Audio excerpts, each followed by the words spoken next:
Welcome to Influential Entrepreneurs, bringing you interviews with elite business leaders and experts, sharing tips and strategies for elevating your business to the next level. Here's your host, Mike Saunders. Hello and welcome to this episode of Influential Entrepreneurs. This is Mike Saunders, the Authority Positioning Coach, and today we have with us John Meese, who is the Dean of Platform University. John, welcome to the program. Hey, Mike. Thank you for having me. I am so glad to be here. Yeah, I'm really looking forward to this talk because I think it is so relevant today. I work with my clients talking about getting out there and having that omnipresence, and I use the word platform, probably not the same way you do, but there's platforms out there that you need to have permanent visibility on. And so I want to ask you some questions all about what you do and how we can integrate this into our digital lives, because that's where it's at today. But get us started with what's your background and what in the world is Platform University? Yeah, I'd be happy to. It's actually probably easier to start with the second one. So what we do with Platform University is we simplify online marketing for professionals. And so these are probably a lot of the same people you're talking to every day, Mike, who, they may have a background as a CPA or as a lawyer or as a doctor or a nutritionist, or whatever the professional experience there may be. And there are decades and decades of resources and experience all around on how to actually do, practice that profession on a one-to-one basis, whether that's locally or remotely over a phone call, or whether that's just in your town.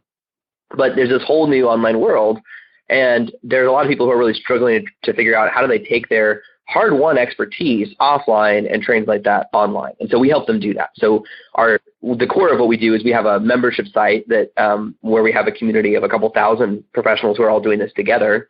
But we also have a free newsletter and resources as well on a blog on that whole idea of how do we simplify online marketing for professionals. So any questions about that? I'm happy to dive into kind of how I got there, which is, I think, the second part of your question. Yeah, let's go into how you got there, and then we'll jump into some of the more specifics on platforms and what that provides to entrepreneurs, because I love what you're doing, and I love how you explain that. Sure. No, I'd be happy to. So, backstory for me was that really, I'm fairly young, so I turned 30 this year. So it wasn't that long ago that I was coming out of college and I was working for an economics research center. And then I was working for a nonprofit, and I was just trying to figure out what to do. And I started blogging really as a way to document what I was learning. I'm really just saying, like, hey, here's what I'm learning about leadership, about business, about productivity as I was going. And I didn't really have a strategy attached to it, but I started building an audience of people who really just shared the authenticity. They really loved the authenticity of it, but also they felt like they were learning from whenever I was learning. And so that was cool. And so that with that audience, as that grew, people started asking me more and more questions about the business side of what I was doing, because I got to the point where I was selling some online courses, and that became my full-time living. I was able to quit my day job, even retire my wife from her day job as a teacher when our first son was born. And so we were able to just do this blogging thing full-time. So people started asking more questions about that. And so I started creating more and more content around this whole idea of creating an online business. And so that kind of became, it was actually not the focus of my blog, but that became what I was more known for. And then I had actually learned a lot of myself about how to build an online brand and, build an audience around that, sell products. I had learned a lot of that myself from a membership site called Platform University, which was actually founded by a guy named Michael Hyatt. And he was a mentor of mine, and I was learning a lot through that. And then he reached out to me and said, hey, surprise, we've actually been subscribed to your podcast and following your blog, and you are like the success student. Like, we want every student to basically do what you're doing. Because I'm just an honor student who's still school. That's really what it is. Yeah. And so I was learning and putting it into practice, not just kind of watching videos, but actually doing it. So he asked me to come on full time and really take over Platform University as the dean, and to help students, to really focus on helping our students do what I did. And so that's what I've been doing for the last 3 years. It's been incredible because I get to lead a team, and we have this. I kind of walked in to a platform that had an audience that was about 100 times larger than mine. Yeah. So it was a big jump, but that allowed me to really impact a lot of people, and it's created some really cool opportunities to really just take my insights from someone who started from scratch and just teach other people how to start from scratch. So that's where we all start. And so, so that's how I got to where I am right now. And it's been a fun ride. So I still have my own blog at johnmeese.com. My focus has really become more and more about helping entrepreneurs succeed and really build thriving businesses. And so that's really like my core mission, is to help entrepreneurs succeed. And so I love that, that's, obviously total overlap with your podcast. So I love that. But go ahead. Well, I was going to say, I just literally a month ago opened a co-working space in my hometown for the same reason, that I wanted to create a hub of local entrepreneurs. So I have my blog and Platform University, and then I have a co-working space too. That's really cool because you are marrying two worlds, online and offline. Your blog, your Platform University, the online visibility with, let's just not hide behind the computer and tap on some keys and write an article and like some post and share some article. Let's come together and collaborate. And I love the co-working space mentality. And I'll bet you that if we really, and this is not the time to dive into what's co-working and how does that work, but I'll bet you that you make your co-working space so much more vibrant than others because of your Platform University integration and the engagement that you bring there. So I'll bet you that that's a really, really big piece. My point is with platforms, what is the main one when someone comes to Platform University? Are you teaching them, of course, methodology and strategy, but is the main thing, here's how to blog and there you go? Or are you teaching them, let's get your brand message out there, and blogging is a great platform, and then here's some others as well? You asked a great question, and I think this comes back to the whole idea of simplifying online marketing, that which is what we do. That's what motivates what we do. And so what a lot of people do, what we don't do, is really focus on what's the latest tip, trick, hack, or viral growth method that you can do that's to get noticed in a way that's going to make a huge splash today, but might not actually work 3 months from now. Because usually we're talking to people who are experienced professionals who already have an established business, and so they're saying, look, I only have a limited amount of time that I can dedicate to this platform thing. I'm not trying to keep up with all the latest trends. I'm really just trying to take what I do offline and marry it to this online audience. And so they're looking for the things that stand the test of time. And so that becomes the focus of everything we teach. So we don't have any training on TikTok.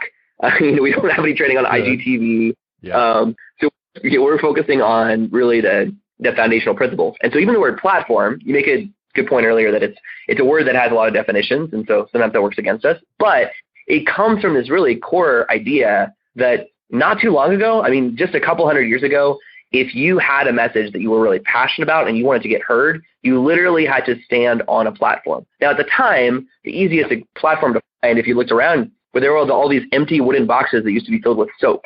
So you would stand on your soapbox just to get that's where that term comes from. You would stand on your soapbox and you would talk just so you could be a little taller than everybody and project a little louder so people could hear you in a crowd. Well, the way that humans work hasn't really changed drastically, but the actual medium has changed a lot. And so today's platform is a personal brand online. Your soapbox that you stand on is this whole idea of having a personal brand. Now, usually we start with a blog because the reality is it is the easiest to consume and is the easiest to create online. So we also talk about creating podcasts and creating YouTube channels and blogs and all that good stuff. But the reality is that all of those, you know this, Mike, there's just extra steps to learning the technology and the equipment that you need to launch each of those different mediums. Whereas with a blog, you can just sit down and write and then publish it, and no one needs any fancy apps to subscribe to your blog. They can just read it on the website or subscribe to your email list, which is a big focus of what we teach. So, I think that's awesome. And I've said this for years too, and I think you'll resonate with this because, like the shiny object syndrome, what's the latest thing that, like you just said, is going to work today for 10 seconds and then in a period of time, it's not so much. So there's so many people that go, oh, Facebook ads, that's where it's at. And Facebook ads can be wonderful, but guess how long a Facebook ad campaign works for you? And so I'll ask that question, people go, I don't know. And I'll say, stop. As long as you keep feeding the machine and paying for the ads, because the minute that ad campaign is stopped funding, that you stop funding it, it goes away. So the difference between a Facebook ad campaign or a Google ad campaign and platforms is the permanence. So I call that kind of concept, authority positioning assets. So focusing on the word asset. If you do something online, let's use your example, podcast or a YouTube video, and you do a good solid teaching on a topic your target audience really struggles with, and this teaching is really helpful, and it's not a sales pitch, and it's educating them on pros, cons, misconceptions, whatever that is, now all of a sudden that YouTube video can get indexed on Google. That's permanent. You can use it in your business development. So let's talk about the permanence of the platform assets. Yes. Well, and I am right there with you, Mike. I love that. I thank you so much. And then, that relates totally to a lot of what we teach within Platform University, because sometimes people are a little surprised when they come because they're thinking, okay, you're going to teach me how to be, like an Instagram influencer and get, hundreds of thousands of followers on there. And we do talk about social media because it's so relevant, so important, and we have training on it. But even when we talk about social media, it's how do you use social media to grow your email list? And people say, email? Isn't email dead? Who does email anymore?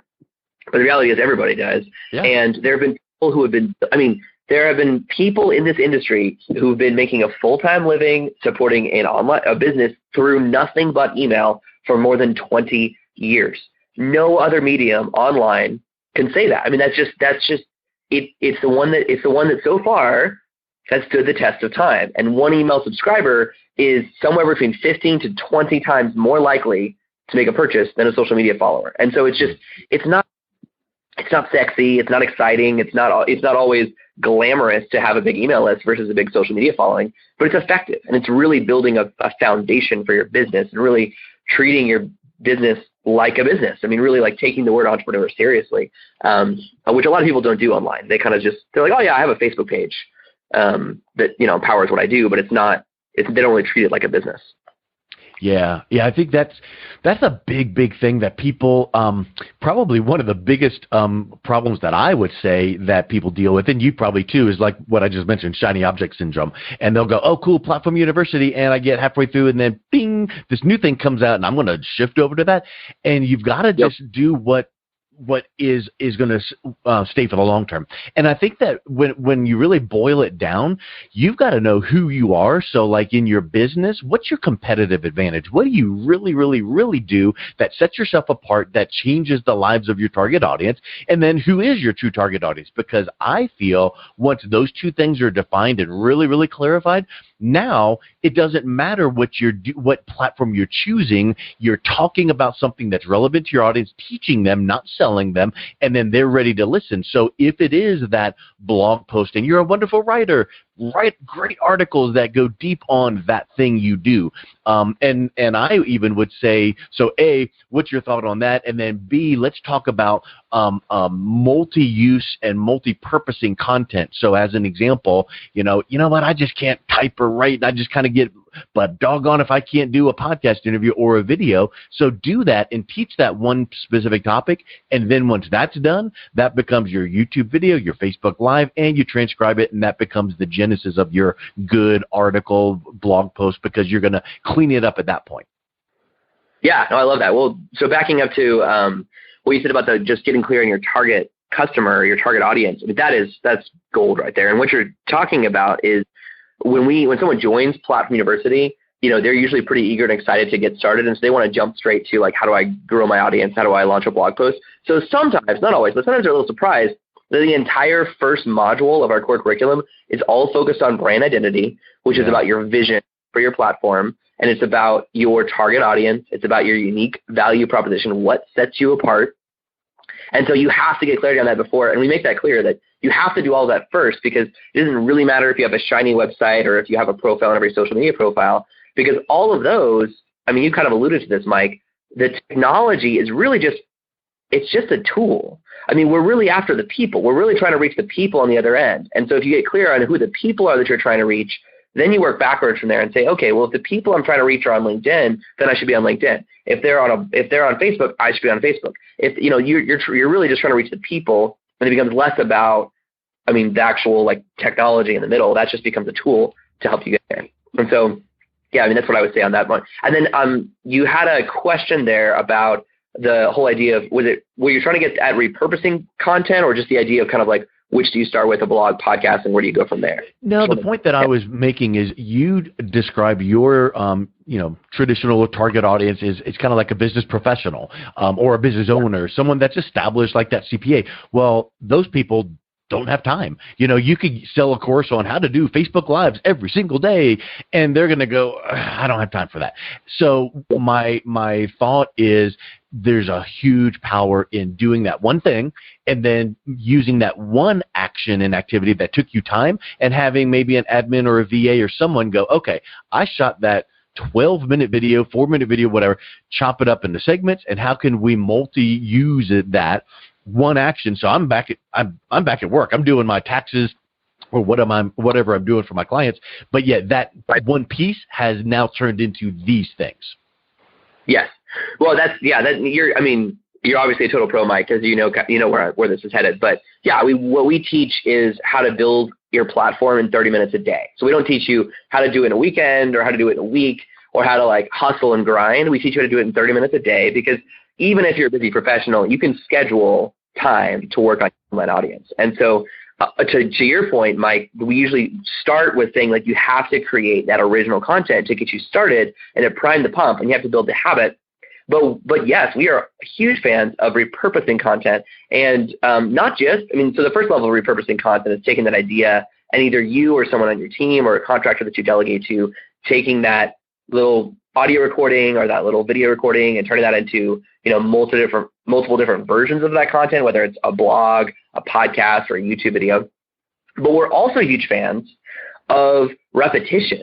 The idea that just because you created one blog post 6 months ago about a topic, let's just say that you are a CPA, and then you read a blog post about, really how to maximize your tax savings this year. Well, does that mean you're done and you should never talk about that again? No. I have 3 small children, and nearly every single day I have to teach them, don't hit your brother. That's like humans need to hear the same lesson over and over again. And so you just need to come out with different stories. We refer to them as experiences, but really like saying like what experiences can you tie into your content to really come at the same core message from different angles. And all of a sudden that becomes a lot more freeing, because instead of just trying to come up with original advice, what you're really coming up with is personal, relatable stories from your own life to tie back to the same core advice that you end up repeating over and over again. And so it just makes it really enjoyable to create content, honestly, and it's more effective to your audience, which is really what we're after. I think that what you just said, we could probably stick a pin in and take about 9 more hours and go through. But here's the way that I interpret what you just said. It's exactly what Michael Hyatt did with Platform University. So he could have gone, you know what? Content marketing is important, so I want to teach people about content marketing. Well, pausing there, my thing, I've said this for many, many years, content marketing is awesome, but I think that content marketing is no longer a thing, because content marketing used to be the flash in the pan of how to do some good marketing. Now you better darn well have good content in your marketing, so it's just marketing. It's just good marketing. But he could have gone, content marketing is important. Come join my content marketing university, and that becomes so wide and so generic. But he then gave a name to something, which is, hey, a platform university, and the underlying current is content, teaching, and then now these little subsets and pillars of, you got to do blogging, so let's teach you that. You got to do social media, let's teach you that. But really the theme is your brand message. What do you do to help your target audience, and getting good content out there? Yeah, you're right there. You're following along really, really well and picking out the details, Mike, before I can even share them. But you're right. The reality is it's more effective, not just for us, but for anybody else out there, to focus on what is the outcome that you want. What is the outcome you want for your business, of course, but also for your target audience, for the people who are reading and consuming your content. And then the strategies of how you get there, that's what you teach secondarily. And you want to also distinguish what's the difference between strategies and tactics, because tactics change day to day, minute to minute. Strategies are more timeless. But the outcome, that's the real thing you're after. So we're trying to help people stand on that platform to get heard above a noisy crowd. How you did that 200 years ago was you literally stood on a soapbox. How you do that today is that you launch a blog and you use social media to grow your email list. But how you do that in 5 years, I mean, we don't know yet. And so we're paying attention to that, and we're focusing on how do you teach that. But you know what the one constant will be in a few years? You better have a really dialed in message, brand message that really articulates how you solve the problems to your target audience. That needs to be dialed in. And then whatever changes, like you mentioned TikTok, there's going to be another whatever talk or something out there, some other platform. And that's great. If you can plug your brand messaging into that new platform, wonderful. So I think it's those two concepts of getting your messaging out there to your target audience through whatever platforms that they are on. Yes. Well, if I can just hit on one example of that, I mean, one thing we talk about, so we actually have a free newsletter called Teach It Forward, and we really dive into each of these topics on a regular weekly basis. That, like something like you just said, that we would kind of flesh out would be the example of the magnet. And this is something that we don't need to get too nerdy into physics and kind of study like the science of magnets, but it's fascinating that if you look into it a little bit, the way magnets work is they attract and they repel in equal strength. And of course, and you may be able to think back to a time when you were a kid trying to push two magnets against each other that were, opposing forces, and then you just couldn't get them to touch. The reality is that weak magnets, you can knock them up against each other all day long, because weak magnets, they attract with weakness, and they also repel weakly. Strong magnets, so if you want to attract people to your message, really strong magnets. I mean, this works in physics, but it applies to online business and platform building too. If you want to have a really strong power of attracting people to what you were talking about, you have to be clear enough in what exact energy and what exact type of person you're trying to attract that is going to repel people. If you do not repel anyone, you also will attract no one. And so that is like what you're talking about, Mike, in terms of just having a clear brand message is really about having a powerful magnet. Yeah, and I've heard that same example given with, like you need to polarize your audience. And if you stand for something and it, kind of turns off a segment of, some people, that's fine. You don't want to be belligerent and mean or caustic. But if you did have that polarization topic, you now are attracting more people that are resonating with that and keeping the people that just don't. And it doesn't matter. You could be talking about the love of trees and some people love it or not. It's not a right or wrong thing. It's just you need to really attract the audience that is going to resonate with what you're talking about. That's an excellent example. I love the magnets. Totally. And if I can give just an example of what that looks like you said, it needs to be polarizing, but it doesn't need to be offensive. I mean, When you walk up to the door of my co-working space called Co-work Columbia, which is on the square downtown Columbia, right across from the courthouse, there's these giant glass windows. And if you look through them, even if you don't walk in, on the wall, there is a giant mural of just letters that says, "Entrepreneurs Welcome." And so when you see that, you immediately have some sort of reaction. Some people run in and they're like, "What is this place?" Because they feel like it's a calling. They hear "Entrepreneurs Welcome" and they're like, "Well, I'm an entrepreneur." Some people walk in or walk by and they're like, "Oh, well, I'm not really an entrepreneur, so that's not for me." And they're not offended by that. They just recognize that's not for me. Yes. That's a really, really good point, because if you are an entrepreneur, you feel like it's warm and come on in, and this could be my place that I'm going to engage with. And if you're not an entrepreneur, you're like, okay, cool. Just like if it was something like, corporate CEOs welcome, and an entrepreneur walks by, they're like, oh, that looks pretty cool, but keep it on going. Not a right thing, not a wrong thing, but just that's how you are going to, build that tribe, as Seth Godin would teach. Exactly. We actually have that book on the shelf here too. Oh yeah, love me some Seth. That's awesome stuff. Well, listen, I have a feeling that we could probably keep on going for about 6.5 more days straight, but we better wrap up with what's the best way that someone listening to this could go, I might need to polish up my brand messaging, get my the word out to my target audience through Platform University. What's the best way that someone can reach out and connect with you and learn more about Platform University? Sure. Thank you for asking. I created a special page just for people who are listening to your podcast. So anybody who's listening can go to platformuniversity.com/IE, as in influential entrepreneur. And on that page, we actually have a link to some of our free resources. for people to just dip their toe in the water. Yes, we have a paid membership site, but I mean, I'm not going to come on here and be like, hey, you've never heard of me before. Now all of a sudden you think I might be interesting. Pay for my membership site. No, instead, we're practicing what we preach, and the fact that we do have our free Teach It Forward newsletter, and that actually walks through our basic philosophy. We show all our cards of how do you clarify your brand message and what do you do along that way. So you can actually just use that free content. We also we also link there to an online income checklist we have. So if you already have a blog or a podcast, you may want to check this out, Mike. So we actually just have a short 7-step action plan to make sure that you're really making the most of the revenue that you can generate from an online platform, because you may be leaving dollars on the table. I'm just saying, it might be happening. Yep. So platformuniversity.com/IE. And you'll also find a link there to my own blog, which is johnmeese.com. Well, John, I can't thank you enough for coming on. It was awesome. I think, it was almost like we're finishing each other's sentences, so we're right on the same wavelength, and it's great when we can exchange ideas like that. That's the perfect, mastermind fireside chat type of episode. So it was really a pleasure. Thank you for coming on. Oh, good. It's my pleasure. And please, I'm happy to anytime. Happy to talk anytime. This is fun for me, because this is like the kind of stuff that I, get jazzed about. Awesome. Thank you so much, John. You've been listening to Influential Entrepreneurs with Mike Saunders. To learn more about the resources mentioned on today's show or listen to past episodes, visit www.influentialentrepreneursradio.com.